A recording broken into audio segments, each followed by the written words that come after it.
Hello, NDCTE members. I'm going to be honest with you right now. I have a student teacher, so I've been spending some time playing around with new ways I can manage my independent reading within my classroom.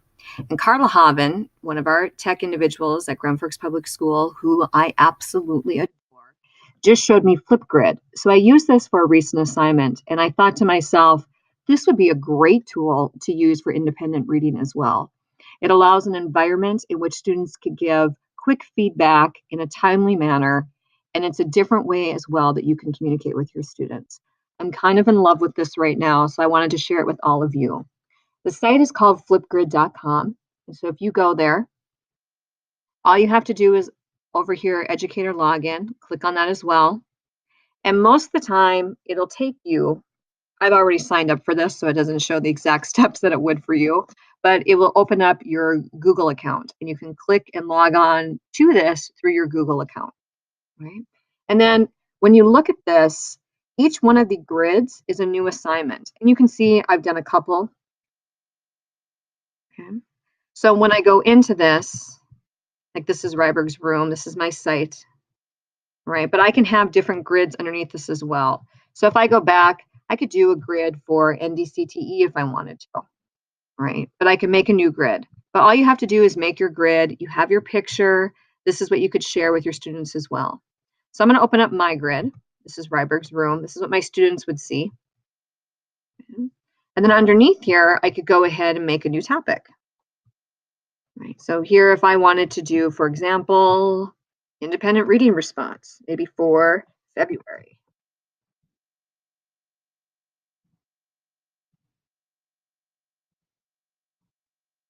Okay. I can set the amount of time that I want my students to respond to it. So let's say that I want them to do a 2-minute response or no more than 3 minutes, or I want this to be really fast, so 45 seconds. You can set how long your students have to respond to it. I can do a topic, independent reading, the date it's displayed, I can add that as well. I could add a description. So this is where I could even put the questions.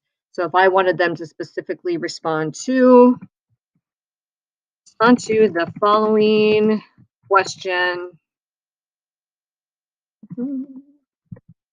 what surprised you most about your independent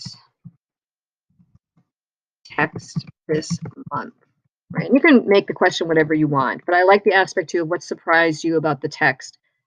What element surprised you? It kind of makes it open for anything. You can set the topic privacy. Okay. So once again, you can make it so everybody can view and comment on them if you want to, or you can make it private so just you can comment on them. I really like that. Okay. Active so that they can participate. And then once again, you can even upload a video of yourself, record a video, you could add a video, upload an image. So maybe you have an example video of you talking about the text that you read. So you can upload that for students to see. Okay. Topic attachments, if there's a rubric, you could go ahead and add the rubric right here so students can see that, so they know if you're going to be graded or not. You don't have to have one. This is to allow them to do stickers. Once they do their recording, they take a snapshot of themselves that you get to see. They can add pictures to that as well. To student replies, do you want them to see each other's responses? Do you not? You can set all of that. Allow students to add a title if you want them to title it. And then this is where you can do feedback, right? Basic feedback on video based on student verbalization. You could do performance, ideas. You can do custom feedback. And then you could add the criteria. So once again, this is where you could put in the components of your rubric if you want to. See, create a new rubric. So you could do that as well. And then when you're done, you hit create topic. And I'll show you one that I already have done so you can kind of see the basic layout. Okay, so once again, these are my different grids, and you can do a different grid for every class. I just have one for all my students right now. And then each topic is a different assignment. So this is the self-reflection that my students did. And you can kind of see then how they respond to it. Okay, this is the assignment. So these are the questions that I wanted them to respond to right here. And then I did a video for this. And this is the snapshot at the end. You have to take a snapshot of yourself. I'm not very good at taking pictures of myself. So they're all whatever. But you can watch this and then it explains the questions and I give possible responses, examples of something maybe I would say. And then their videos just go below here. And it's very easy to monitor.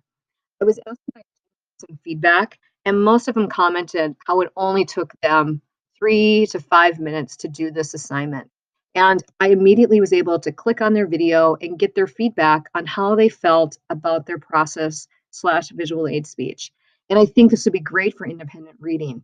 So if you noticed that maybe your students, you hadn't checked in on their independent reading for a while, you wanted to really gauge comprehension, on a Friday, you could pose this and they could go ahead and respond to it. And they can use their phone, they can use a computer. And once again, most of them did this in 5 minutes, and it was very easy for them to utilize. So flipgrid.com, it's one of my new favorite tools. I'm playing around with this in my classroom, and I just wanted to bring this to your attention. I think you could definitely use this for reflections, for your independent reading, but it's a good tool. And if you have not had a chance to give it a try, I would suggest giving it a whirl. Have a great day, everyone. I hope that you are ready for March. It's right around the corner, and I will be back with more videos because let's face it, right now I've got some time.